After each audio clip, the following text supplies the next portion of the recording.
Bom, boa noite a todos. É motivo de muito orgulho estar aqui novamente, dessa vez às quintas-feiras. Faz muitos anos que a Labre não abre às quintas à noite para recepcionar os seus associados. E é uma honra tê-los aqui nessa primeira oportunidade de reabertura às quintas-feiras da sede, para a gente tentar continuar com o nosso ciclo de palestras e cursos da Labre. Como todos sabem, meu nome é Marcelo, PY2FN. Nós estamos transmitindo aí por streaming ao vivo a palestra hoje, numa experiência inovadora para tentar atingir principalmente os radioamadores que estão no interior, em outros estados, e que não conseguem ter acesso às informações que nós aqui da capital temos, né? Então, a ideia é que isso possa persistir e a gente consiga manter isso permanentemente. Independentemente disso, está sendo produzido um vídeo que vai ser disponibilizado, como já foi da última palestra, pelo YouTube, para que todo mundo possa ter acesso às nossas informações. Na realidade, a proposta de hoje é muito simples. Nós partimos do princípio que todo mundo que chega no radioamadorismo quer tentar ter uma motivação para poder continuar no rádio. E, ao meu ver, particularmente, o DX é uma das motivações que fazem com que o radioamador se permaneça por mais tempo ativo no rádio. Não que ele não possa ser ativo praticando VHF, UHF, mas a prática do DX em si traz alguma coisa meio longeva para o radioamador. Por favor. Então, só para dar um start para vocês, pode ser que algumas informações que vão ser passadas aqui sejam já antigas para alguns de vocês, mas o conceito final é um pouquinho diferente, ou seja, é a gente poder demonstrar para quem está começando, e às vezes para quem já é radioamador há muito tempo e não faz DX, quais são essas vantagens para quem pratica o DX, tá bom? Por que praticar DX? Tá? Eu costumo dizer que você pode tirar uma habilitação de mergulho para descer até 80 metros e fazer caverna e ficar só nadando lá em cima da água. Ou você pode querer explorar e descer realmente, entrar em caverna, fazer embarcações.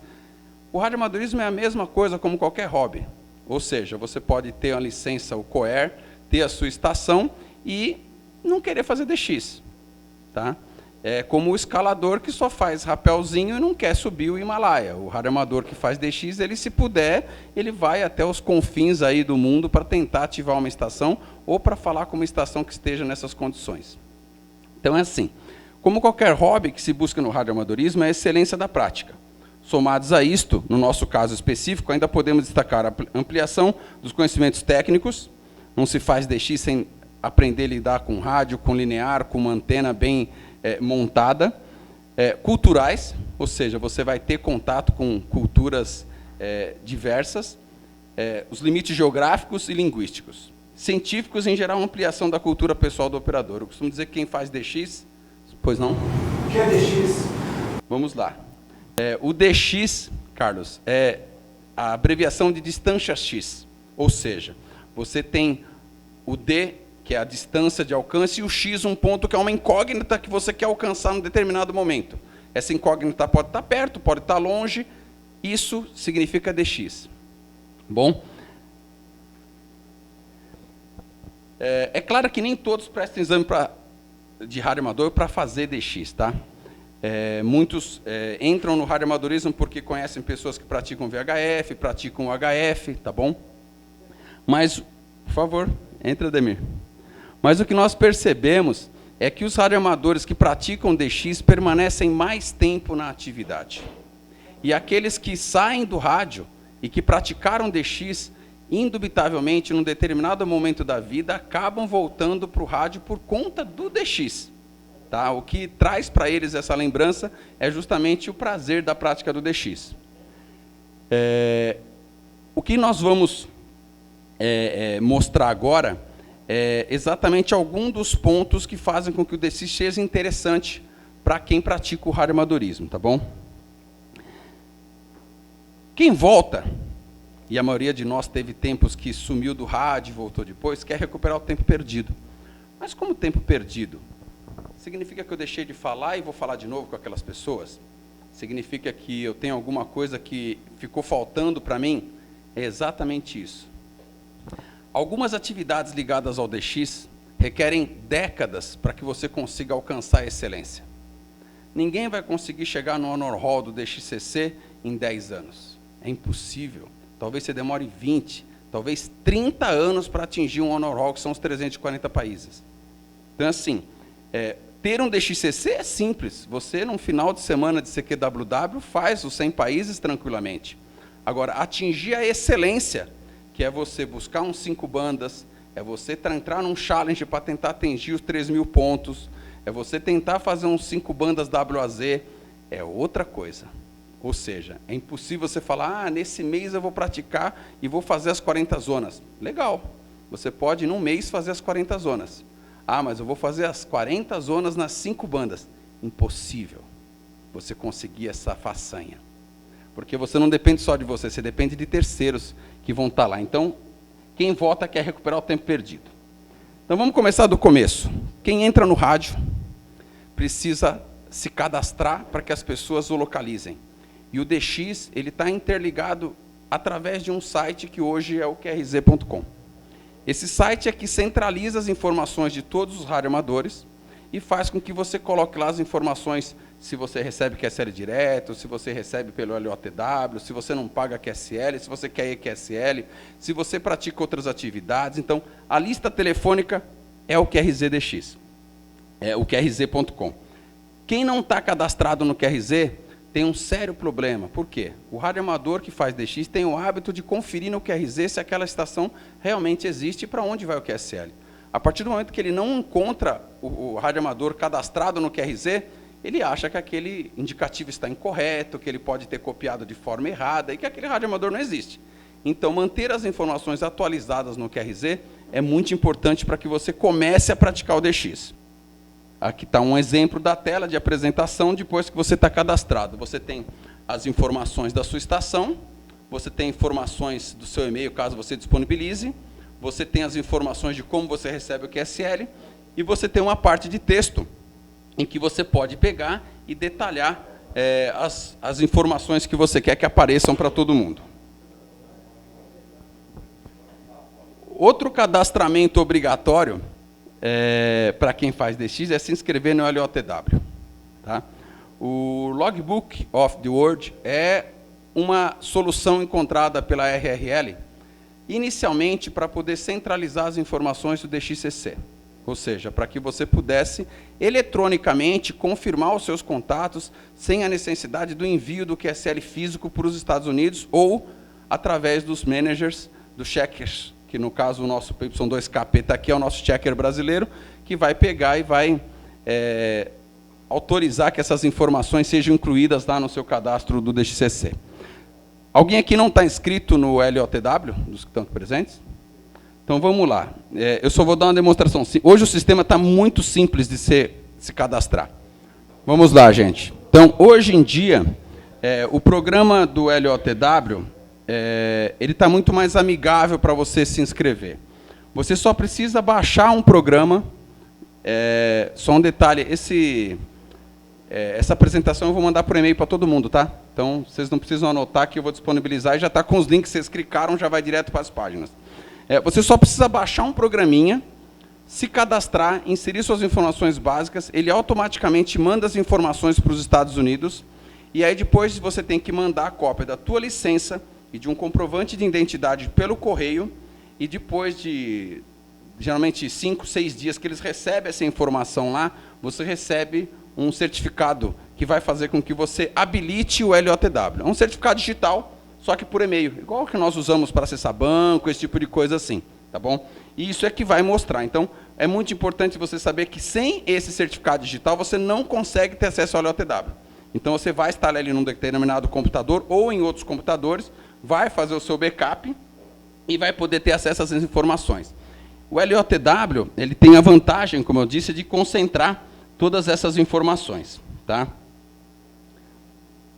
Essa é a página de login do LOTW, depois que você já está cadastrado, ou seja, você tem as informações para colocar o seu username, que é o seu indicativo, e uma senha, que você cadastrou previamente.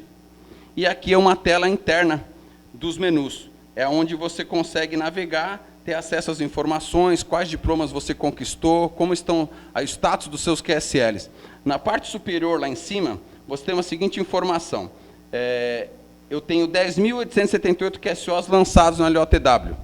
E tenho 5.127 confirmações de QSLs. Ou seja, dos 10.000 contatos que eu mandei para lá, 50% praticamente confirmou pelo LOTW. Tá bom? Para o DXCC, essas informações são válidas. Para alguns diplomas que nós vamos discutir aqui depois, elas não são válidas. Vai exigir o QSL físico.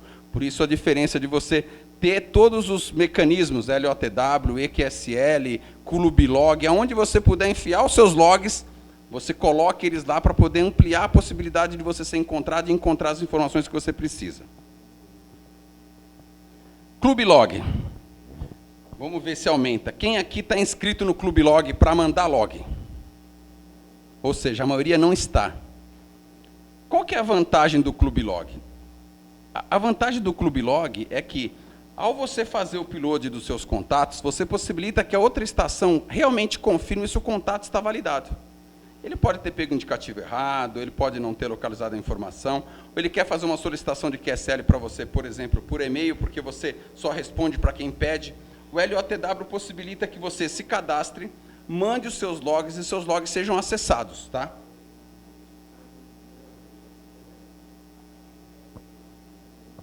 Hoje em dia, não existe expedição que seja feita que não coloque os logs no Clublog. Se ele não coloca no Clublog, ele tem uma solução própria para poder disponibilizar o log. Por que isso? Você está num PyLab, que é, nós vamos falar depois, uma expedição, e aí você consegue fazer um contato. Mas você está na dúvida se realmente você fez o contato, porque acontece muito disso. Você vai chamar de novo? Mas o cara já falou com você, só que você não sabe. Ao consultar o Clublog, você consegue saber se você realmente está logado lá. Então, vamos pegar uma experiência aqui de uma estação. Vamos lá. Ontem, eu fiz uma demonstração para vocês que eu vou mostrar gravado, de eu entrando no PyLab para falar com esse J8/UA4CC. Vamos ver se eu estou logado lá. Ele não atualizou o log ainda. Pelo menos não o contato que eu fiz, que era depois da meia-noite. Vamos pegar um outro que é certeza que foi feito. Aqui, Fox Tango 5 Zulu Mike. Olha lá, eu estou confirmado em 3 contatos. Fonia 40, telegrafia 40 e telegrafia 30 metros. São os 3 contatos que eu fiz, ou seja, está confirmado que eu realmente fiz esses contatos.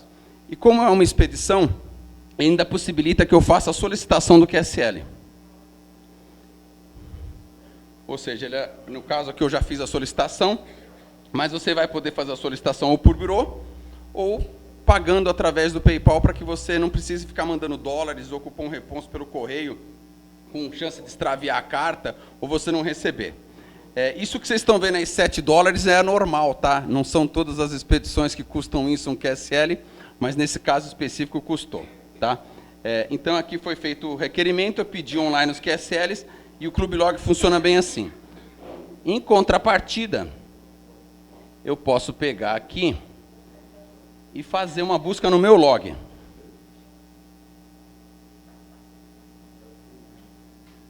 Vamos ver se o PY2KP falou comigo. E se ele está logado lá. Olha lá, tem um contato logado em 10 metros fonia. É porque não estão logados os contatos antigos aqui, tá, Cláudio? Se fosse os de 88, que papai fazia com o meu indicativo, 83, ia ter mais contato aqui, tá? Ou seja, uma pessoa que entre no meu log e já tenha falado comigo, vai conseguir ter a informação aqui. Y2, Serra Papá. Olha lá, 160 metros e 15 metros. Ou seja, a pessoa entra e consegue ter acesso ao meu log online sem que eu precise estar lá presente. Então, isso é muito interessante, tá, gente? Então, o Clublog é uma ferramenta também muito obrigatória para quem pratica DX. Programas de log. Outra coisa que vocês vão precisar é administrar o log de vocês. Obviamente que acho que só quem não começou ainda não tem um log eletrônico, mas você precisa dos logs para quê? Para não ter um log de papel, automatizar as informações para remessa para esses sites todos, ou seja, e para que você possa organizar o recebimento e envio dos QSLs, para que você possa controlar a lista de países trabalhados, para que você possa controlar os diplomas que você está caçando, porque antigamente era tudo na base do papel e caneta ou planilhinha, né? Hoje os programas todos fazem isso automaticamente. 4 sugestões de programas de log, tá bom, gente?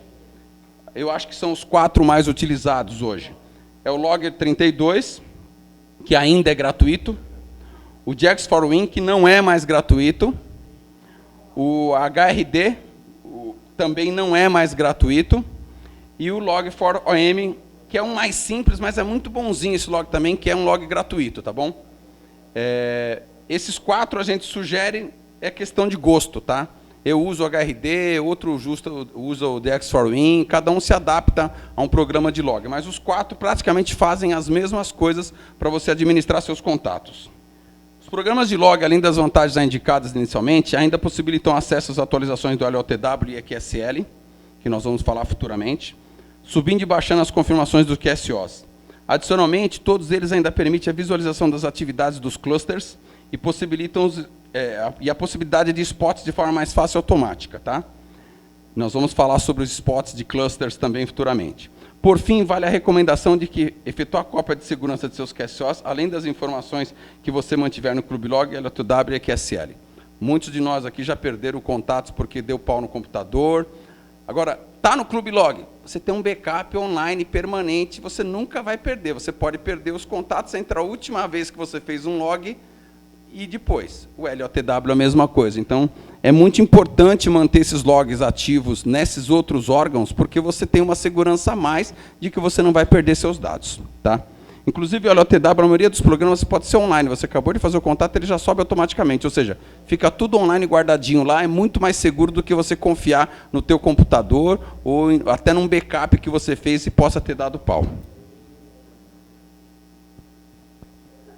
Vamos lá. Então, vocês já estão com a sua estação montada. Como eu falei, nós não vamos entrar em detalhes técnicos aqui. Vocês já se cadastraram nas listas telefônicas oficiais. Vocês já se incluíram nos mecanismos onde há o controle das informações. Você já tem um log para começar a colocar os contatos. Vamos fazer contato. Tá? Quais são as frequências que se faz DX? Na realidade, são poucas as convenções que determinam exatamente o lugar onde se pode fazer DX. O que você tem são limitações onde você pode fazer telegrafia, onde você pode fazer fonia, onde você pode fazer modos digitais e assim por diante. Isso está na norma 452 de 2006. Como, por exemplo, a janela de DX em 40 metros. Muita gente de rodada não sabe disso e fica batendo papo lá num lugar que não era para estar fazendo isso. Né? Ou ainda a de 6 metros, onde o cara deveria chamar lá CQ, CQ, SIX, e subir para ouvir 10 acima, e o cara fica batendo papo lá em 50, 110, atrapalhando a janela de abertura para DX. Ou seja, mas muita gente é por ignorância, tá, gente? Muita gente é por ignorância. O cara acha que ele pode chamar lá, porque é um número redondo e fica chamando. Aí vem o cara, contesta, ele vai lá e ele não sai daquela frequência. Ele deveria sair, fazer, subir, descer, mas ele não faz. A maioria por ignorância. As tabelas a seguir, eu copiei isso do site do Clube de Rádio Amador Joinville, que está bem organizadinho. Mostram quais são as frequências, os modos de operação e as classes que podem trabalhar nessas frequências. Tá bom? Aquele dilema que bateu na internet outro dia, classe C pode falar em 40 metros. Pode. Falar, não. Ele pode fazer telegrafia. Porque se ele pode usar só até 7.040, que é a frequência de telegrafia, de 7.040 para cima é fonia, e fonia ele não pode fazer. Então, quer dizer, mas eu estou em 7.040. Quer dizer, não vamos entrar a discutir o sexo dos anjos, mas não pode. Tá? E digital pode. Digital pode, a classe C. Na realidade, se você comparar o que o classe C do Brasil pode com as classes iniciais nos outros países, se ele tiver interesse no desenvolvimento de modos digitais de telegrafia, é o país que o Classe C pode falar em mais lugar no mundo. Sabe? O problema é que ele quer falar como se fosse um Classe A em todos os lugares, e não é assim que funciona. Tá bom? Mas, como eu falei, detalhes à parte. Então, nós temos essa tabela que demonstra quais são as frequências que podem ser utilizadas. Aqui as de VHF, tá? Que incluem dos 6 metros até a parte dos 23 centímetros. São poucos os que se experimentam essas frequências, até porque o DX aqui só se for via satélite ou alguma outra forma que não seja os contatos ponto a ponto, né? Vamos lá, tá bom. Então você já sabe aonde você pode operar, você já tem toda a preparação para colocar os seus contatos, mas tá bom, mas como é que eu acho uma estação DX? Essa pergunta só se faz hoje, porque antigamente a gente tinha que ligar o rádio e ficar procurando. Você quer caçar uma estação? Passe horas e horas procurando a estação para poder achar a estação. E se você achar, ainda vai ter que escutar, o que deveria ser normal, as pessoas não fazem isso, né? Confiam que está no cluster, para poder fazer isso. Mas hoje em dia a gente sabe que não precisa disso. Então, hoje você tem os clusters, e até os DXer mais experientes não vivem sem o cluster. Ou seja, o cara pode estar no Top Honor Hall, com quase 3.000 pontos no Challenge, se ele ficar sem cluster, ele acha que não tem nem rádio na frente dele. Porque é uma dependência escrava, hoje você tem um cluster para caçar figurinha. Tá bom? Atualmente é possível você identificar a estação DX, seu indicativo, a frequência, de onde ele está operando, se o mesmo está atendendo split, vamos falar sobre isso também. No caso de uma operação split, é possível você analisar o comportamento da estação DX, quando ela está atendendo um espaço de faixa muito grande, por exemplo, ainda, né? Você ainda pode colaborar com informações no cluster, exportando seus próprios contatos. Tá? Então, o cluster hoje ele funciona como uma centralizadora de informações. Meu computador ligou, ele já cai no cluster automaticamente, já sei o que está no ar, quais frequências estão ativas, quais bandas estão melhores, aonde o pessoal está chegando, e com base nessas informações, a gente caça as figurinhas. Tá bom? Nós vamos citar alguns assuntos aqui atinentes a cluster. Quem operou ZZ80, seja operando a estação ou vendo o que aconteceu nas faixas, vai ver algumas coisas aqui. Muitos maus exemplos são dados por todos os radioamadores ao longo do mundo na utilização do cluster. Nunca pratique auto-spot no cluster. Não existe coisa mais antiética do que ficar se auto-spotando para o cara te achar. O cluster foi feito para que alguém te escutou e alguém te spote, não para você ficar spotando. Há exceções? Sim. Eu estou lá em Fernando de Noronha e resolvo fazer um auto-spot porque eu sou uma estação figurinha DX. Talvez é até admissível. Até porque eu não vou provavelmente postar com o PY0FO. Eu vou postar com o PY2FN e vou postar o PY0FO. Agora, um PY2, um PY1, se auto-spotar para ver se consegue um contatinho no cluster, é o cúmulo da apelação, a gente costuma dizer, tá? Cluster não é chat, gente. Sabe? Não foi feito para ficar batendo papo, perguntando se o cara está te ouvindo, pedindo para ele virar antena, pedindo para ele mudar de faixa. Cluster não foi feito para isso. E se o cara está numa expedição, lá no meio do oceano, perdido, sem internet, o que adianta você ficar pedindo para o cara mudar de banda? Sabe? Então, assim, isso é muito comum. E isso atrapalha muito, por quê? Porque isso polui a lista do cluster e gera informações desnecessárias no cluster. Cluster não é lugar para autopromoção, gente. TNX QSO. Quem quer saber que você está agradecendo porque o cara te contestou? O cara quer se mostrar, né? Exatamente. O cara quer se mostrar que ele conseguiu fazer aquele contato. E aí, o cluster foi feito para quê? Para que você identifique uma estação DX e poste que ela está lá. Normalmente, o que as pessoas fazem? Se uma estação está muito spotada e você fez aquele contato, você não precisa spotar ele de novo. Já está lá. Agora, se você percebe que passou uma página do cluster e ninguém spotou aquela estação, vai lá dar uma spotadinha só para manter a estação em evidência, para que ela seja contactada. Tá bom?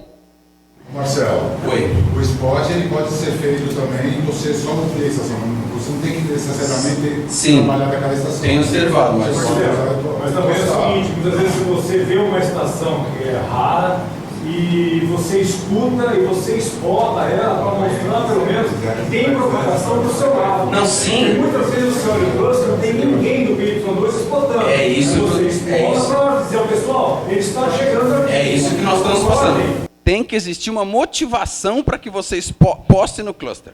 E como o que eu estou dizendo, especificamente nesse tópico, não o da autopromoção. Sabe? Essa é uma das preocupações. Somente spot estações DX de interesse na banda onde a mesa realmente foi ouvida.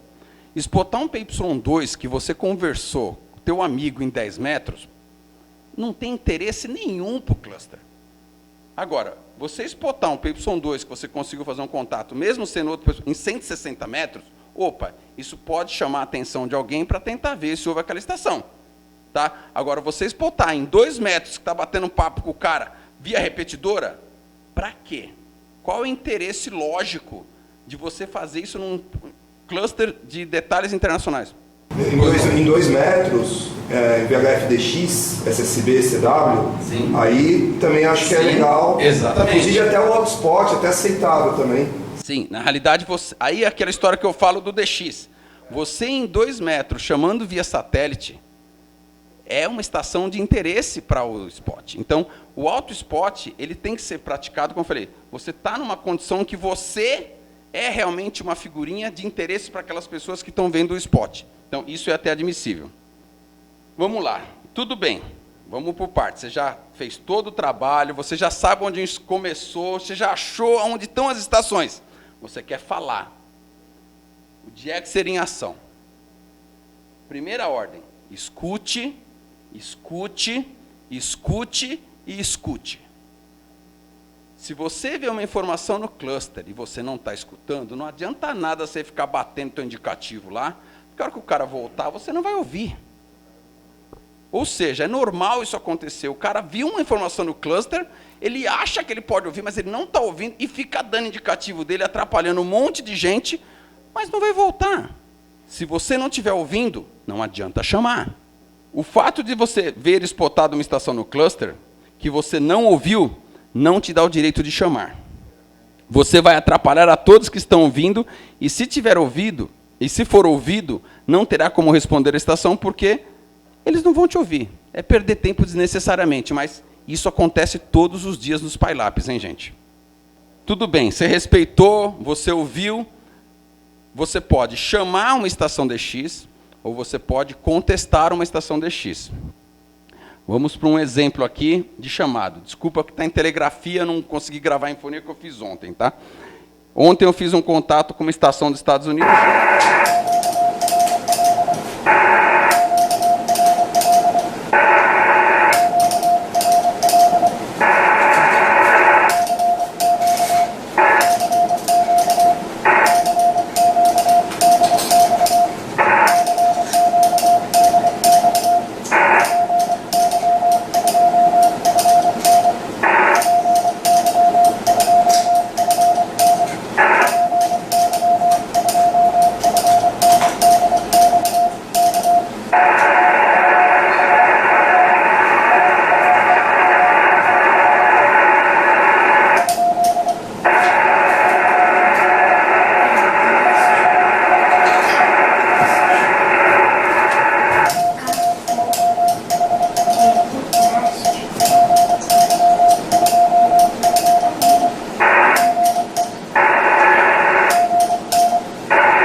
Eu chamei um CQ, não precisa ser tudo, eu bati meu indicativo 3 vezes, eu bati isso aqui 3 vezes, você não precisa bater tantas vezes assim, tá bom? Vale a mesma coisa para a fonia, tá bom? E aí a pessoa volta para você. Você vai passar as suas informações básicas, que são o seu nome, o seu QTH, o sinal que ouviu, e vai devolver a palavra para ele. Ele vai responder, normalmente vai falar a mesma coisa, vai passar o nome, a cidade dele, nesse caso ele estava na Pensilvânia, americano passa tudo abreviado, vocês vão acostumar com sigla de estado norte-americano mais do que no Brasil, tá bom? E depois termina eu pedindo o QSL via bureau/LOTW, ou seja, eu faço a confirmação eletrônica e gosto de receber birô, ele falou a mesma coisa e encerrou o contato. Além disso, alguns iam passar, eu estou operando com uma antena tal, com rádio tal, mas não é o praxe para um contato normal de DX, tá bom? Então, esse é um contato básico de DX, ou seja, você chama, a pessoa volta, você passa suas informações, ele passa dele, encerrou o contato. Normalmente, 2 minutos é o que dura um QSO DX nessas condições. Agora, existem os PILAPs. Tá? O que é o PILAP? O PILAP é a tradução exata, do que significa a palavra. Pula em cima, tá bom? Ou seja, você tem uma estação DX muito rara, chamando, e você tem milhares de estações querendo falar com ele, tudo na mesma frequência. Então, esse cartão postado pelo Carareto no Facebook sintetiza exatamente o que acontece num PILAP, ou seja, é um monte de gente se estapeando, é potência, é portadora, é quem bate mais rápido, quem bate mais lento, para ver se o cara ouve, tá bom? Eu poderia traduzir um PILAP como isso também. Normalmente é muito parecido com alguma coisa nesse sentido também. Você vê alguém apreciando de fora e o pessoal tudo na base da trombada, do acidente, lá tentando chegar. Considerando o número de radioamadores que nós temos no mundo, você descobriu o seguinte: se tivesse uma carreta que ele passava por cima, é exatamente o que acontece no PILAP. O cara mete uma OM 2500 aqui, passa por cima de todo mundo, faz o contatinho e vai embora. Tá? Alguém pode perguntar, mas o limite de potência é 1000 watts. Tudo bem, mas não tem ninguém lá medindo lá na hora, vai fazer o quê, né? Então, esse pode ser o PILAP. Ontem eu chamei o J8/OA4CC no PILAP. Vocês vão ver a diferença do comportamento na chamada de CQ normal e a chamada, eu chamando uma estação de PILAP.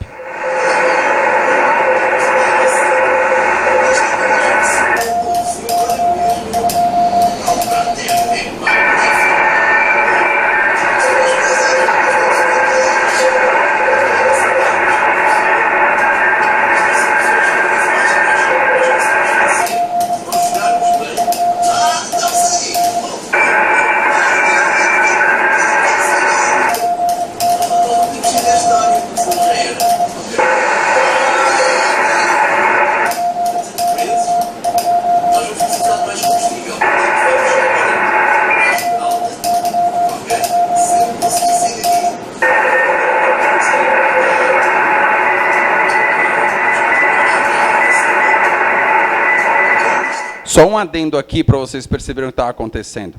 Ele estava transmitindo uma velocidade muito mais rápida do que a minha.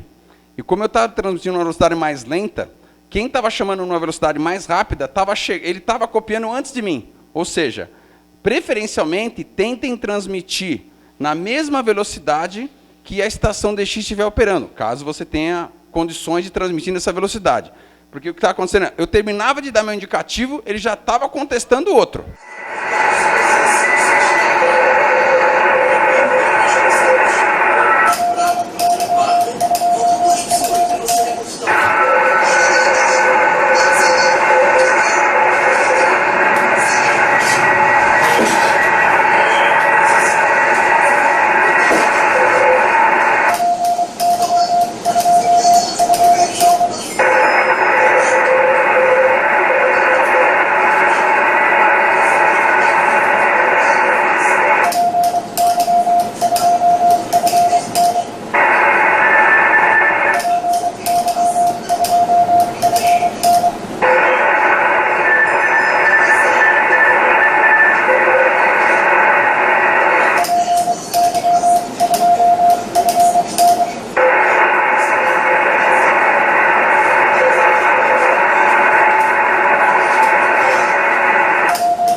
seja, vocês percebem que o contato não durou 10 segundos.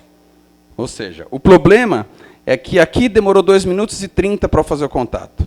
Algumas expedições mais complicadas, eu, com um linear, antena apontada para o cara, já cheguei a ficar 5 horas chamando para conseguir ser contestado. Ah, mas isso é impossível. Não é impossível. Tem 10 mil estações chamando o cara. A chance de você ser escutado, mesmo com um linear, com uma boa antena, é a mesma dos outros que estão nas mesmas condições que você. Isso quando você não tem barreiras. E quais são essas barreiras? Tenta acertar o Japão passando por cima do americano. Tenta acertar o pessoal OX, J Yankee, passando por cima de um europeu. Ou seja, você tem barreiras que fazem com que você não consiga passar. E aí é que entra em voga as regras básicas para você conseguir ter sucesso num PyLab, tá bom? Escutar, escutar, escutar. Começa por aí, tá? Prestar atenção se ele não está operando split. O que é uma operação split? Ele transmite numa frequência e ouve em outra, tá? Respeitar a organização do operador. Se ele estiver chamando only EU, não adianta você ficar batendo o indicativo, ele só quer europeu, tá? Corre o risco de botar você numa listinha negra lá do lado e não te chamar nunca mais. Já aconteceu muitas operações que isso aconteceu, tá? Espera a sua vez. Agora, tem algumas exceções? Tem. Às vezes o cara chama NA, mas ele não vai falar Américas. Então, se você perceber no comportamento dele que ele está atendendo um argentino, está atendendo um venezuelano, está atendendo um americano, vai lá e bate também. Agora, se você perceber que ele só está atendendo americano, ele vai chamar SA uma hora. Bom, espera-se que sim. Tá? Em fonia, é muito normal chamar por número, gente. Para poder organizar o PyLab, o cara pega e chama. Only 2. Ótimo. Papa Yankee 2, Fox November vai chamar. Only 3. Papa Yankee 2, Fox November. Only 4. Papa Yankee 2, Fox November.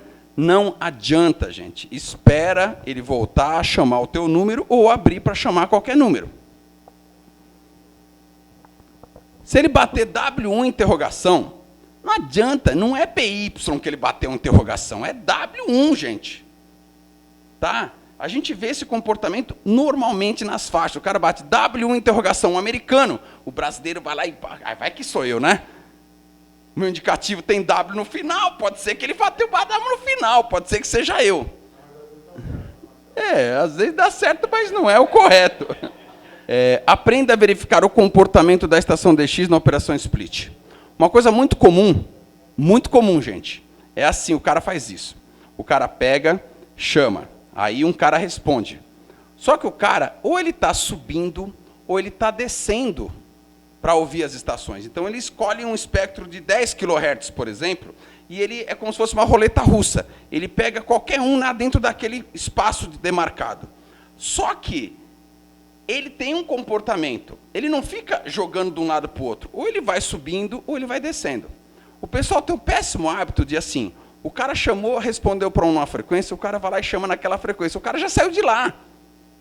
Se ele perceber o comportamento do cara, que ele está subindo ou descendo, se o cara chamou em 14.132, vai para o 14.132,5, porque ele está subindo, ele vai te pegar lá em cima.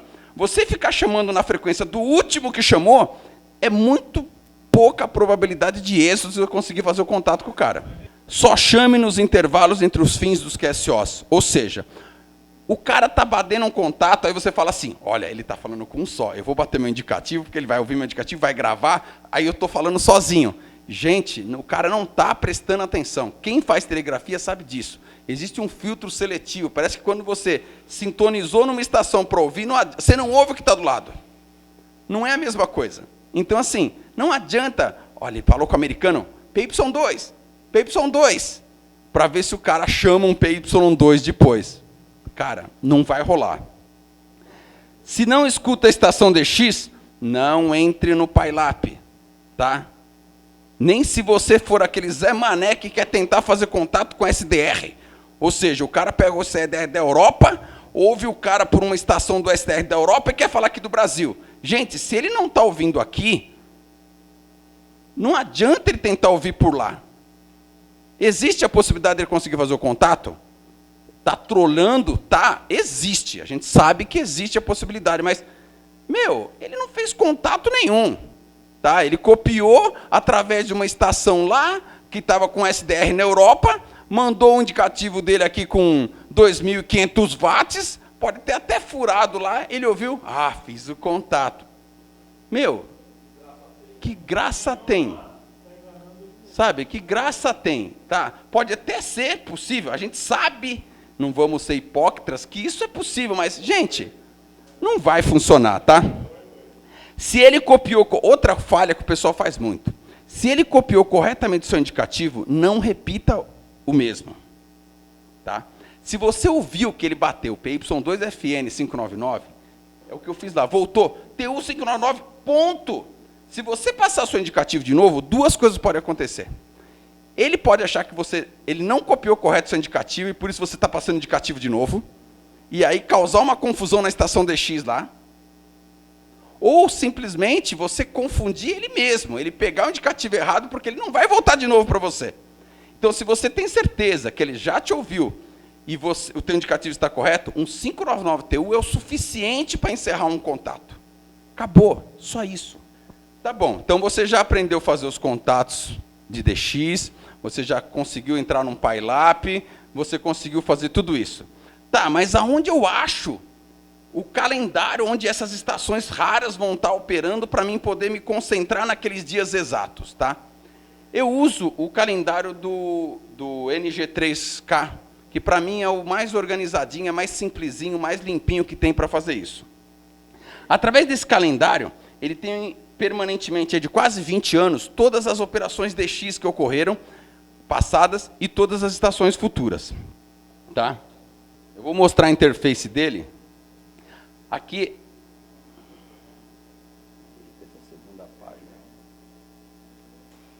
olha lá, gente. Ele tem uma separação de cor. Tá? O que está em salmão são as estações que já foram ativadas e estão operando. As que estão em azul, é as que ainda vão ser ativadas. Quando a expedição encerra, ele tira da página. Ou seja, você tem nessa página todas as expedições que estão no ar naquele momento. Ele mostra quais são as bandas, se vai operar fonia, se vai operar telegrafia, se vai operar modos digitais. Todos os detalhes da expedição você encontra aqui. Ou seja, você tem um lugar onde você localiza as estações com quem você quer ou precisa falar. Tá? E ainda te dá o link para os spots, se aquela estação está ativa ou não. Vamos lá, o ZL7 Alpha Alpha. Ele está dizendo que já entrou no ar hoje. Não sei se já teve operação. Já está spotado. Ou seja, já está no ar o ZL7 que entra hoje, Chatham, já está sendo spotado aqui. Europa, Japão, ou seja, isso facilita. E ele está operando telegrafia, está operando fonia 14215, ou seja, você consegue, inclusive, pelo site dele, localizar essas informações de uma maneira mais fácil, tá bom? Então, é obrigatório você trabalhar com essas informações. Então, continuando lá a prática do DX. Então, você já fez o contato, você sabe como fazer aquilo, você sabe como localizar a estação, você vai subir seu log. Mas e o cartão QSL? Normalmente, todo mundo tem um cartão QSL. O que vai mudar, vocês vão ver aqui, é a forma como essa pessoa paga ou recebe seus cartões. Tem várias maneiras disso. Tem gente que tem cartão, mas fica lá na gaveta anos e anos, cara. O cartão não sai da gaveta. O cara tem cartão pra caramba, mas o cartão não sai da gaveta. O cartão QSL é o cartão de visitas do radioamador, nós sabemos disso, né? É impossível fazer DX sem possuir o seu cartão QSL, nem que for somente para retribuir a gentileza de muitos que vão lhe enviar cartão durante a sua vida radioamadorística. Ou seja, é educado, pelo menos, você responder aos QSLs que você receber. Se você se interessa pelos QSLs, então pague sempre adiantado. Porque aquele comportamento, eu pago para quem paga para mim, e do outro lado o cara tem o mesmo comportamento, eu pago para quem paga para mim, fica os dois sem cartão QSL. E se você calcular o custo de um QSL para você mandar, e como o retorno acontece aí na faixa de 50%, 60%, vale a pena mandar para poder aumentar o seu índice de recebimento de cartões. Preste atenção nos managers de de QSLs enviados para expedições. Uma das coisas que nós mais sofremos aqui no Birô, o cara fala com o ZL7 alfa, alfa, alfa. É via Japão, alfa 7 alguma coisa. O cara manda ZL7 alfa, alfa, alfa. Como se fosse obrigação nossa ficar abrindo, procurando o QRZ para anotar. Porque não adianta, eu vou mandar o QSL para Chatham, não tem burô, gente. Eu vou mandar o QSL para Herd, não tem birô, gente. Alguém é o manager daquilo, e você acha lá no QRZ. Anote no QSL de forma clara, QSL via, que aí o pessoal do birô aqui vai localizar, vai separar e vai enviar. E nós não vamos ficar largando o QSL de lado para ficar procurando o QSL para o pessoal. Pois não, Felipe? E outra coisa, tem manager que não aceita birô. Tem muito caso que o cara coloca o manager, mas a gente sabe, a gente olha e fala assim, vai voltar. Sim. Mas a gente coloca lá. Isso acontece. O QRZ diz isso. Lá no QRZ, ali está escrito assim, only QSL. Não adianta você mandar o QSL via burô. Ele só aceita only LOTW. Não adianta você mandar o QSL. Então quer dizer, na realidade, o cuidado com o cartão QSL para quem pratica DX é muito importante, gente. Não é só colar uma etiqueta e largar aqui no birô. Ele não vai chegar, tá? Ou então nós vamos devolver por informação incompleta. Também nos Estados Unidos, por exemplo, no Nova York, New Jersey, ou seja, o Whisky 2, eles não têm birô. Não, na realidade funciona assim. A RRL, ela não cuida do serviço de birô nos Estados Unidos. Ela transferiu essa responsabilidade para clubes locais em 11 áreas dentro dos Estados Unidos. São 50 estados. Então, mas são áreas por número. Então, assim, W1 vai tudo para um lugar só e eles dividem para os estados que são W1. W2, W3, W4 tem uma diferença, que ele considera NKW e NKW4 um birô, e todos os outros 4, que não sejam esses 3 simples, outro birô. O 5, 6, o 7, o 8, o 9 e o 0. E o Havaí, o GAN e assim por diante. Então, os Estados Unidos têm 10. São clubes locais que cuidam da separação dos QSLs. Ou seja, a RRL nem cuidar de QSL cuida. Nunca envia um QSL, então, assim, regra 1, nunca envia um QSL sem consultar antes o QRZ. Em muitos países, o birô não funciona. Ou o radioamador só aceita QSL via direta, ou ainda somente via EQSL ou somente LOTW.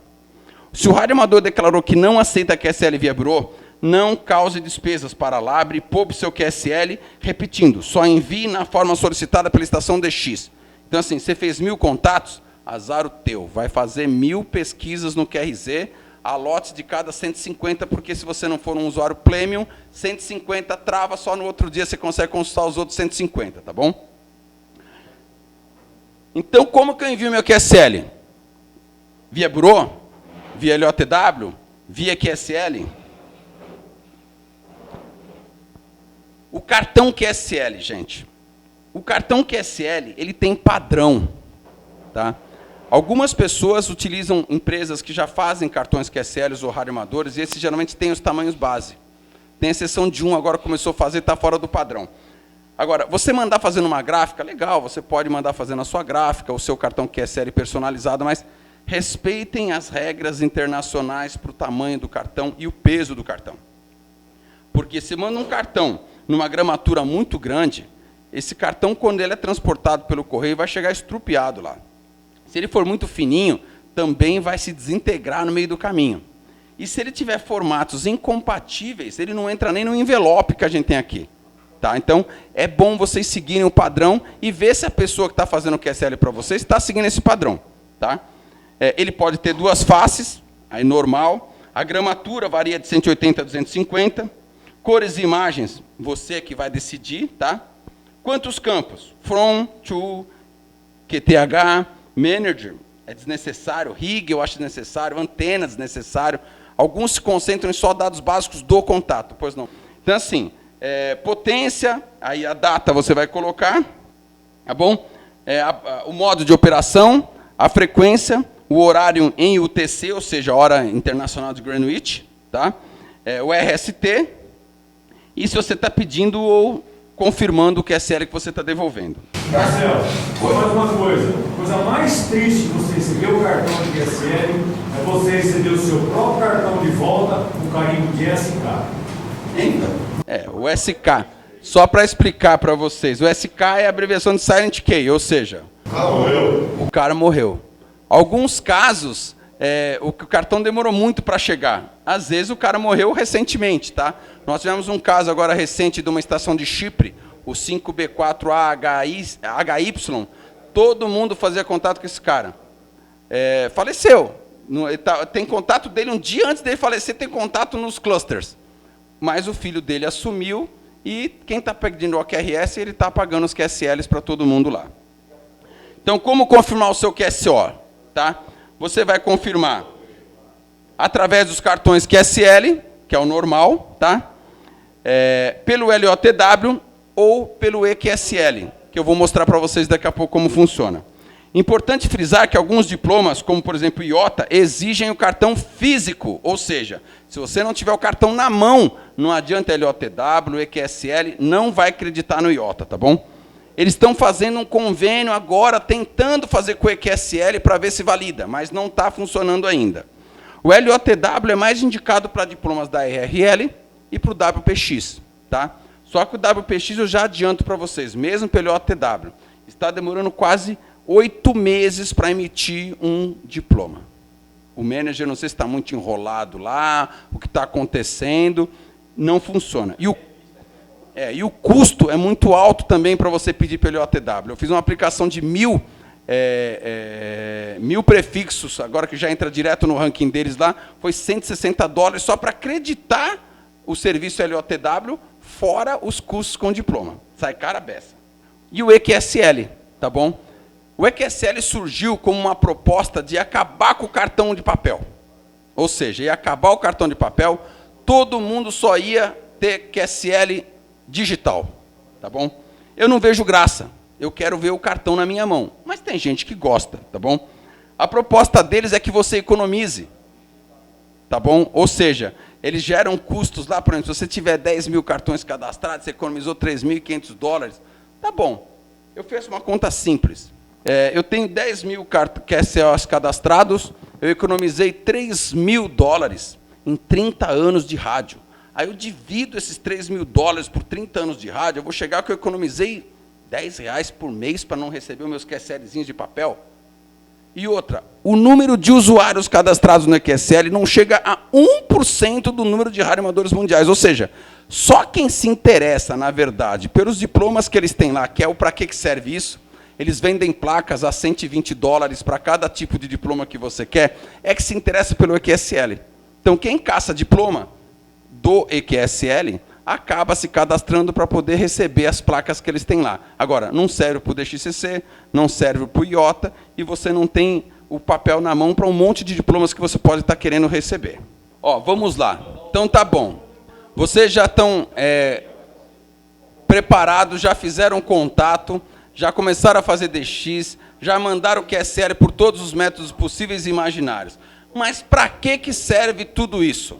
Ou seja, qual o objetivo de você conseguir fazer tudo isso, ter seus QSLs na mão, você conseguir efetivamente chegar a um ponto de ter lá a sua coleção de cartões, ou de créditos no LOTW, ou de créditos no EQSL? Não existem limites ou onde parar no radioamadorismo quando se fala de prática de DX. Tá? Atingir o topo do DXCC Honor Roll é tarefa para, no mínimo, 20 anos de dedicação ao hobby. 20 anos. Ou seja, ninguém consegue chegar a um Honor Roll, no mínimo, se não ficar 20 anos operando. Ah, Marcelo, mas por quê? Um exemplo. Herd, a última expedição foi em 1997.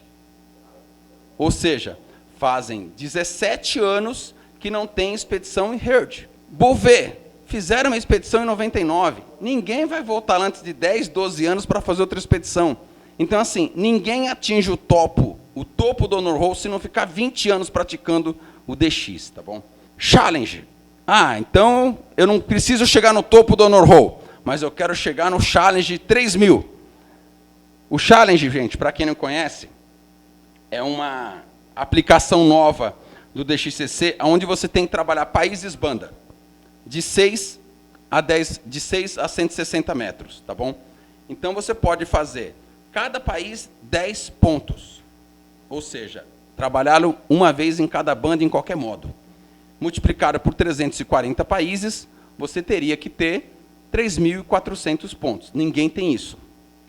O brasileiro mais bem colocado é o Fred, o Papa Yankee 2 Xingu Bravo, que tem 2.997.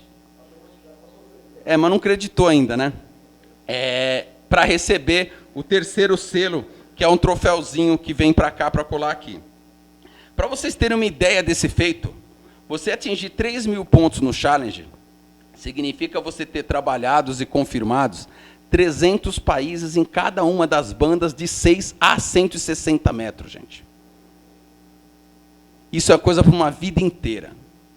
Eu diria que mais de 30 anos para você conseguir fazer isso, de 6 a 160, investindo muito dinheiro, tendo a estação, se movimentando no país para conseguir propagações diferentes, para conseguir fazer os contatos. Então, é uma coisa para a vida inteira. Outra coisa difícil, tá, gente? É os 5 bandas WAZ.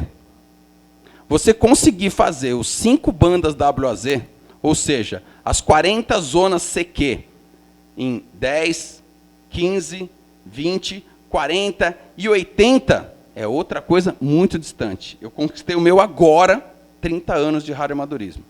Mesmo que eu tenha ficado parado 18, 12 anos de trabalho para conseguir um diploma. Porque é muito difícil. Tá bom? Quando falamos em diplomas, havendo disposição e suporte financeiro, obviamente, não existem limites para a obtenção desses troféus. Tá? Eu vou distribuir alguns diplomas para vocês aqui.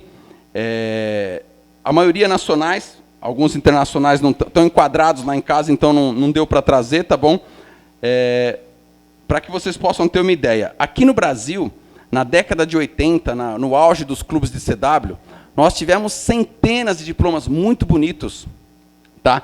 Que foram emitidos. Vai dando uma olhadinha, passando lá para trás. Eu separei alguns, tem alguns nacionais, alguns internacionais. Tá?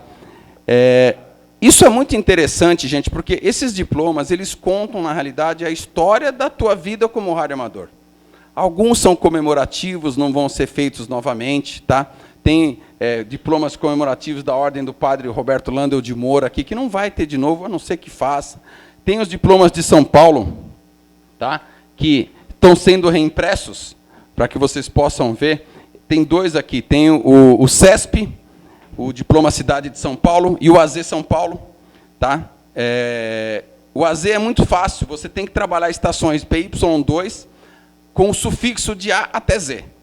Ou seja, PY2 Alfa Bravo, PY2 Bravo Yankee. Ou seja, você tem que fazer as estações de São Paulo. Vale telegrafia, fonia, modos digitais, 2 metros. Pode ser que você conquiste ele em 2 metros, só que você vai ter que ter o QSL. Tá bom? E quais são os diplomas mais importantes? Tá? Os diplomas mais importantes. Eu relacionei alguns aqui, justamente para poder dar uma pequena demonstração de como funciona. O DXCC, tá? Que você conquista ao conquistar 100 países. Gente, tudo filho único meu aqui que não está enquadrado ainda, hein? Vamos passando. Só está faltando de 80 que está chegando agora, tá? O DXCC, você trabalha 100 países em cada uma das bandas. É o diploma básico. E depois ele tem endossos a cada 50 países até 250, de 25 em 25 até o 300 e de 5 em 5 do 300 até o 340. Tá bom? São selinhos que vêm para você colar nos diplomas para poder ir mostrando a tua evolução em cada um desses diplomas que você vai conquistando.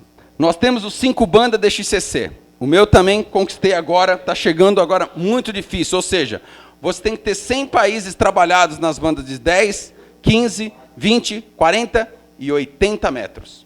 O César vai dar uma palestra aqui, que eu recomendo a vocês, de como fazer DX em 80 metros. Cara, não é tão simples como a gente imagina, tá bom? E para conquistar os 5 bandas, você precisa ter os 80 metros sem países. É muito difícil. Existe a placa, tá? Que é paga a parte, caso você queira, quando você conquista os 5 bandas DXCC. E tem o Challenge, que é essa placa que eu mostrei para vocês, que onde você trabalha, como eu disse, banda modo. Ou seja, os países nas 10 bandas, e a entrada no Challenge é com 1000 pontos. Essa placa ela não é obrigatória a ser pedido. O Challenge ele não tem diploma de papel. Você só ganha a teu nome lá na lista do Challenge. Você paga $70 e eles mandam a placa para você. Essa placa aqui. Tem gente que fala assim, $70 é um preço absurdo. Desculpa, gente. Isso daqui, gente, é um trabalho de 30 anos de radioamadorismo para você conseguir chegar aqui. Então, o cara falar que vai economizar $70 porque ele acha muito caro ter uma placa de reconhecimento pelo trabalho que ele mesmo fez, é um absurdo. Tá? Então, assim, cada papelzinho desse daí tem a mesma importância para mim que tem essa placa aqui. Tá? Mas eu acho muito interessante isso daqui. O DXCC fez 75 anos esse ano. Ou seja, fazem 75 anos que existe o programa DXCC. O Challenge foi criado, acho que há uns 20 anos atrás, mais ou menos. Tá bom? E é a continuidade do seu trabalho. Porque, assim, eu estou com 311 países confirmados. E os 29 que faltam para mim não tem radioamador. Ou seja, perdeu a graça? Parei de correr atrás de figurinhas? Não. O Challenge é a minha porta de saída. Tem muita coisa para mim trabalhar. Todo dia eu trabalho um pontinho no Challenge. Eu acho no cluster, o cluster já identifica para mim. Todo dia eu faço um pontinho no Challenge. Ou seja, se você fizer 300 por ano, são 10 anos para conseguir fazer, mas não é bem assim a conta, né? Mas o Challenge, ele é um diploma que faz com que você permaneça ativo na caça de estações. E mais do que isso, quando você esgotar as faixas fáceis, vai fazer você correr para os 80, vai fazer você correr para os 160 metros. Eu via a emoção de 2 radioamadores com mais de 30 anos fazendo seus primeiros contatos em 160 metros há pouco tempo atrás, né, Cláudio? 20 países no final de semana, pareciam 2 crianças, eu e ele. O Ademir já tem bastante, já estava com a gente lá. Mas a gente nunca fez 160 metros. E em condições de ouvir as estações como nós ouvíamos na estação do Mamiro, era alguma coisa assim impressionante. Ou seja, era como se a gente tivesse começado no rádio naquele dia, mesmo tendo mais de 30 anos de rádio, gente. Então, assim, é uma sensação indescritível para quem faz DX, você buscar ampliar o seu trabalho com esse tipo de coisa. O WAS, tá? É outro diploma muito legal, tá? Ele é outorgado em diversas formas, diversos modos, tá bom? Onde você tem que trabalhar os 50 estados norte-americanos. Você pode fazer ele misto, fonia, telegrafia, RTTY, tem o Triple Play, que você conseguiu fazer ele em fonia, telegrafia e modos digitais. Tá? Só tem 800 e poucos diplomas emitidos desse WAS. É um diploma muito conceituado, apesar de eu vou falar assim, mas tem um monte de americano. Gente, alguns estados são dificílimos de serem trabalhados. Tá? Mas é possível, sim, em 2, 3 contests de um ano, você conquistar o WAS. O WPX, tá? O WPX, que é outorgado pela revista CQ, é outro diploma muito caçado pelo pessoal. Tá bom? Você tem que ter 300 QSOs com prefixos diferentes. Ou seja, você pode pegar PY1, 2, 3, 4, 5, você tem 5 prefixos diferentes. Com 300 contatos, você consegue o diploma básico. E aí você tem ele por banda, você tem ele por modo banda, e tem o WPX Excellence. O WPX Excellence, se eu lembro bem o regulamento, é assim. Você tem que ter o WPX em todas as bandas de 10 a 80, obrigatoriamente. Você tem que ter o WPX de todos os continentes. Você tem que ter o WPX do 17, dos 30 e dos 12 metros, e amplia a quantidade dos QSOs de fonia e telegrafia para 600 prefixos em telegrafia, 600 prefixos em fonia e 1000 prefixos no modo misto. e aí você consegue conquistar essa placa. Ou seja, é um trabalho também árduo, mas não tão difícil, porque nós não estamos falando de entidades ou países, nós estamos falando em prefixos. Então, você vai correr atrás de prefixos especiais, de trabalhar um concurso WPX que eles patrocinam constantemente, para poder conquistar a placa, que também é o topo de quem conquista diplomas do WPX. Tá? WAZ é outro diplominha também, simples de ser trabalhado num primeiro momento, porque requer que você trabalhe as 40 zonas WAZ, zonas em qualquer modo ou frequência, né?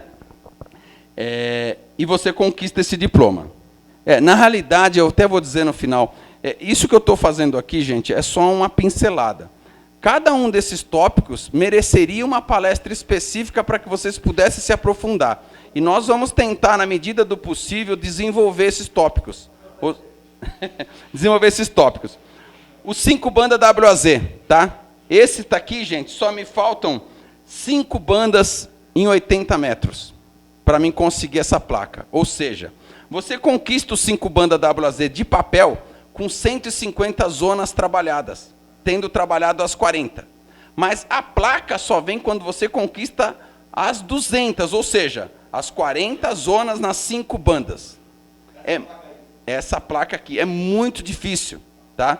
Como eu falei, em 80 metros, eu consegui o DXCC 100 países agora, recentemente. Só que me falta a zona 29, não, 29 não, 30, que seria a Austrália, me falta a zona 2, México. Aí você fala assim, mas México é aí. Na palestra do César, vocês vão descobrir uma coisa. Em 80 metros, se você não tem espaço de terra para o sinal se transferir, você não consegue atingir ele da mesma forma como se você tivesse espaço de terra. Então, se você pegar Brasil, México, você tem mar de distância, a não ser que você consiga localizar estações mais ao extremo, perto do Oceano Pacífico. Então, existem técnicas para trabalhar 80 metros que não basta você querer. Você não vai conseguir trabalhar. E a palestra do César vai ser específica sobre isso. Os 5 bandas WAZ também é o topo. Se vocês perceberem, muitos QSLs de muitos radioamadores trazem para vocês informações de quais são os diplomas que ele conquistou. E normalmente você vai ver lá, DXCC, WAZ, 5 bandas DXCC, 5 bandas WAZ. Ou seja, você tem uma quantidade muito grande de diplomas para serem caçados. Tá bom? Mas aonde eu acho esses diplomas, gente? Aonde eu acho o regulamento desses diplomas, desses troféus, dessas placas? Eu quero caçar, eu quero me dedicar à caça de diplomas. O diretório mais atualizado hoje na internet é do K1BV DX Awards. Tá? Lá estão listados mais de 3.300 diplomas, placas e troféus que você pode conquistar, tá bom? De mais de 100 países do mundo. Se você pegar os seus QSLs e fizer um cata, você vai descobrir que você vai precisar de alguns milhares de reais para solicitar vários diplomas que você já pode solicitar. E como eles trazem as imagens dos diplomas, você pode... isso é feinho, eu não vou querer. Alguns diplomas têm muito bom gosto, gente. Alguns diplomas são muito bem elaborados e compensam vir enfeitar a parede do nosso shack. Como eu falei, esses diplomas, eles fazem parte da tua história como radioamador. Eles contam a sua história ao longo dos anos do que você conquistou trabalhando com isso. Vamos dar uma olhadinha lá. Vamos lá, está aqui. O diretório do K1BV DX Awards. Ele tem, na primeira página de abertura, ele mostra qual foi o último diploma acrescentado, tá bom? E as novidades. Ele dá a data que foi acrescentado e, na maioria das vezes, ele já te dá o link com o regulamento do diploma. E, muitas vezes, já vem também a imagem do diploma. Alguns diplomas, vocês vão perceber que, às vezes, são provisórios. E eu destaquei aqui o nosso ZZ80, a nossa operação ZZ80 que está constando lá. Ou seja, eles constaram o regulamento da operação ZZ80 como um diploma a ser emitido. É um equívoco, porque O diploma é o WAB normal, só que nós possibilitamos ao mundo, com mais de 78 mil QSOs realizados, e nós demos um show de operação ZZ80 durante o mês de fevereiro no Brasil, mais de 78 mil QSOs realizados, nós estimamos que Brasília vai ter um custo muito elevado para emitir mais de 1.000 diplomas. Aproximadamente 1.000 radioamadores conseguiram fazer, e a proposta era mandar de graça. Não sei se eles não confiavam que a turma ia caçar, mas a caça de diploma, gente, é uma coisa muito incipiente no radioamador que faz DX. Tá? E o pessoal, quando aparece uma coisa comemorativa, ele vai dizer, esse diploma só eu tenho, não vai ter outro diploma igual esse de 80 anos. Então você tem um troféu na tua casa, lá no teu shack, que ninguém vai ter. Ou seja, você conseguiu ter uma coisa que outras pessoas não vão ter. Ou porque não estão da sua época, ou porque não se interessaram em caçar. Tá bom? Então você tem essas informações. Olha só, esse outro aqui, tá? Foi feito pelo memorial do J. Yankee 1. Como muitos de vocês, alguns devem saber, o rei Hussein da Jordânia era radioamador. E o indicativo dele era J. Yankee 1. Não tinha letra. Ou seja, foi feito um diploma em homenagem ao memorial que existe a ele, para você poder pegar e conquistar esse diploma. Tá? Então, esse diretório do K1BV é um daqueles trabalhos espontâneos, do cara não ganha nada, não tem nem propaganda no site dele, mas ele conduz isso há mais de 10 anos. Quase 15, vamos dizer assim. Tá? Gratuitamente, só pelo amor ao hobby. Tá? É igual o NG3K com o calendário de DX. Você vai ver lá, não tem propaganda lá. O cara não está interessado em ganhar dinheiro, o cara só está interessado em contribuir com o radioamadorismo de alguma forma. E muitos desses sites, se não existissem, ia fazer com que a gente não tivesse acesso a essas informações. Pois não, Carareira? Você lembra do SM3 Charlie Echo Romeo? Sim, esse daí é de concursos.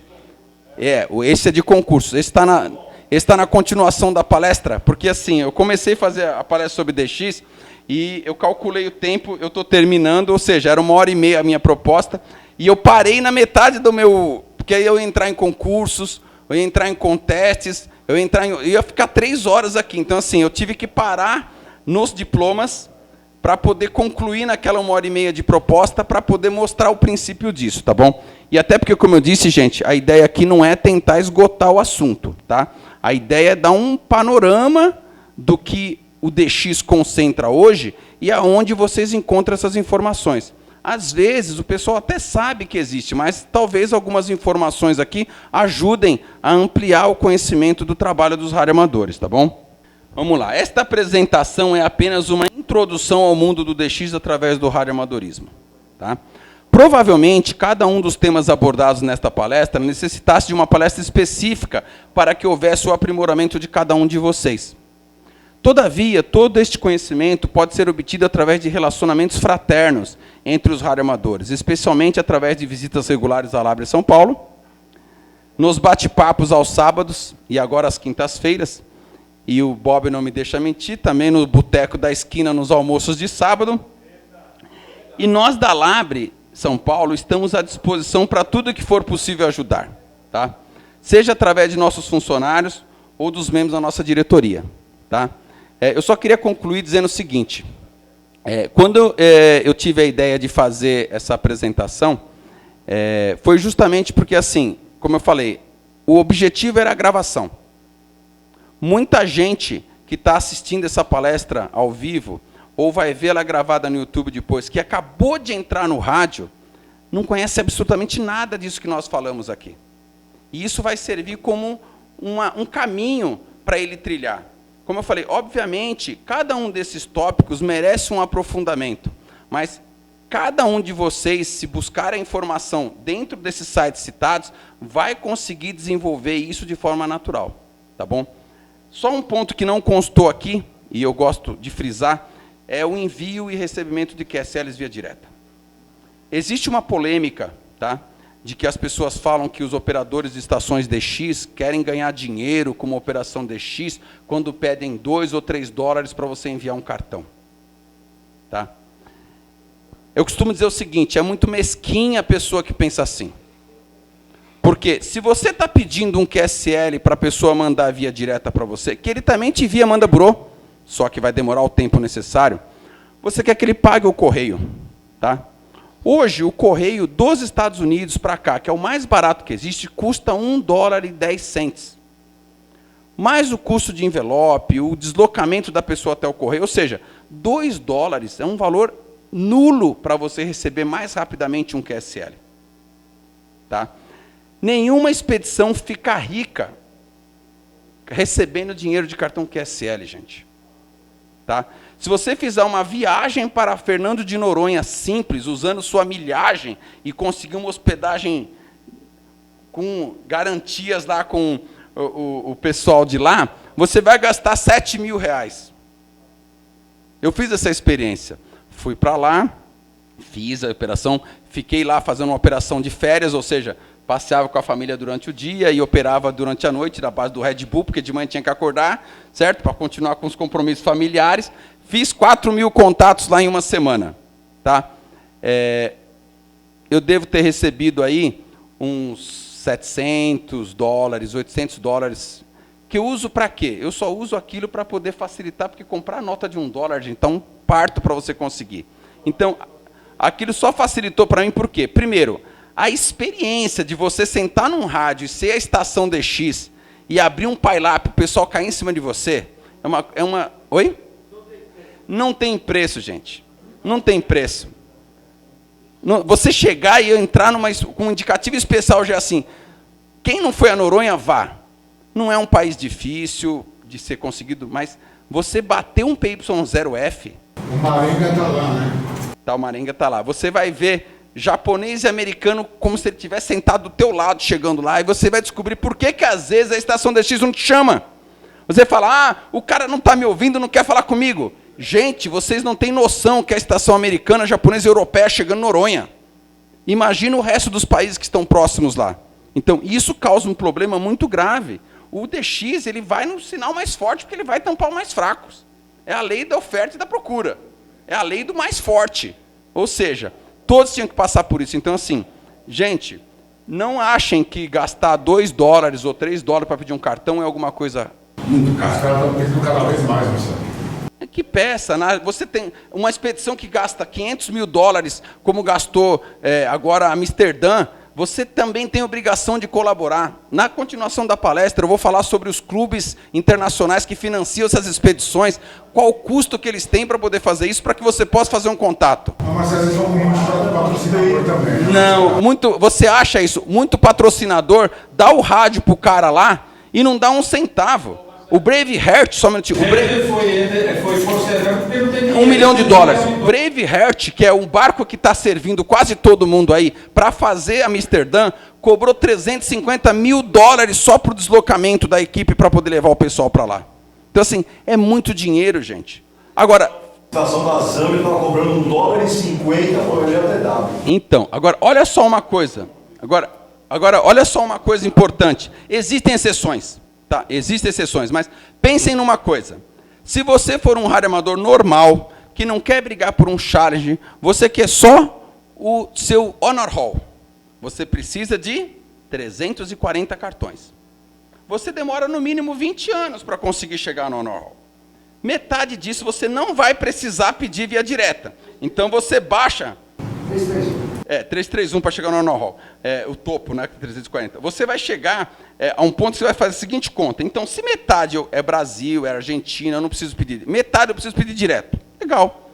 Então, nós estamos falando aí de $340 que você vai gastar com os cartões que você precisa ao longo de 20 anos para conseguir estar lá. Gente, tudo bem que um cartão pode custar caro, mas se você precisa dele, paga aquele $1,50 e acabou o problema. Pois não. Mas, Marcelo, assim, como é que chega também uma situação financeira que você não quer ter esse custo, por exemplo, uma operação em que você, em 40 metros, em 20 metros, em 10 metros, você já tem aquele país. Então, para que fazer de novo? Então, na realidade, se você já tem aquele país, você não precisa fazer. Não, mas ele já tem o país. Já tem o país na banda, no modo. Então, mas aí é que o pessoal gosta do cartão. Às vezes o cara quer o cartão e ele faz de novo. Ou ele aparecendo no visual de como se Também, isso também eu não tratei aqui, tá? O Clube Log, gente, é como eu falei, só um detalhe, pessoal, só para mim finalizar aqui. Como eu falei, cada um desses tópicos aqui merece um tratamento individualizado. O Clube Log, gente, tem um ranking interno de países trabalhados ano, ou seja, para você se manter no topo, você tem que retrabalhar os países todos os anos e colocar no Clube Log. Não está fazendo aquilo por diversão. O interesse dele é ficar no topo do Clube Log. Então, para estar no topo do Clube Log, ele precisa fazer todos os países, todos os anos novamente. Eu, por exemplo, não me interesso por isso. Mas tem gente que se interessa. É louvável isso daí. Agora, tem gente que, sim, o cara já fez tudo. Mas aparece um país novo, fez uma banda que precisava. O outro deu sopa, faz também. Mas o cara fez tudo. Se ele não fazer nada, ele fez. Exatamente. Exatamente. Até porque, gente, é o que eu falei. Fala sobre um pouquinho sobre o DX Marathon. Então, vamos lá. O DX Marathon é o Luciano perguntou do DX Marathon. Também não está... Vocês estão fazendo eu estender a palestra aqui para continuar, gente. O DX Marathon é uma atividade igual a do Clube Log, anual, onde você tem que trabalhar países durante o decorrer do ano e você... países e banda. E você ganha um troféu, as zonas. Você ganha um troféu no final do ano, se você tiver no primeiro lugar. É como um contest, que às vezes você opera só no final de semana, também não está aqui, gente, tá?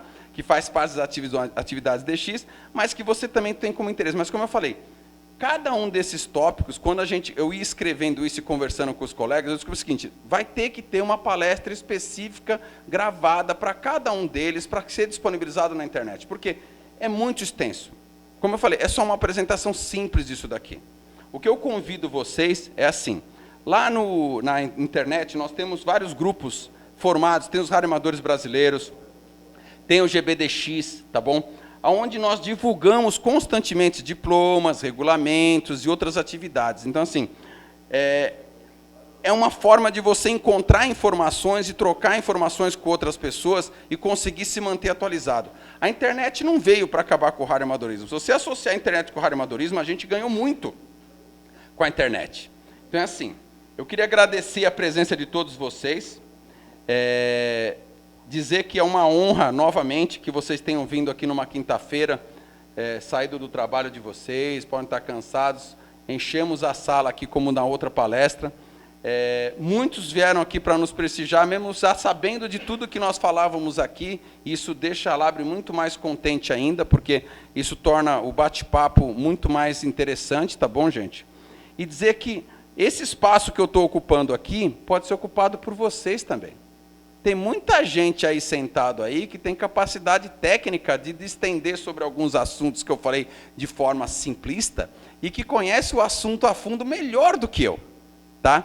Então, o que nós convidamos, através do Walter, que não pôde estar hoje presente aqui, o Papa Yankee 2 Índia, é que vocês que têm conhecimento de outros assuntos que possam estar aqui, entrem em contato com a Labre e nos ajudem. Se vocês tiverem dificuldade com as apresentações, nós ajudamos, para que a gente possa pegar a experiência de vocês, trazer para esse lado, gravar e imortalizar.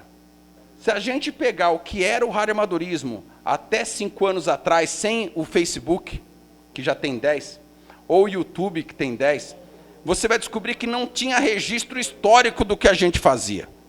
As pessoas que entram não sabiam o que era o radioamadorismo porque eles não tinham como aprender.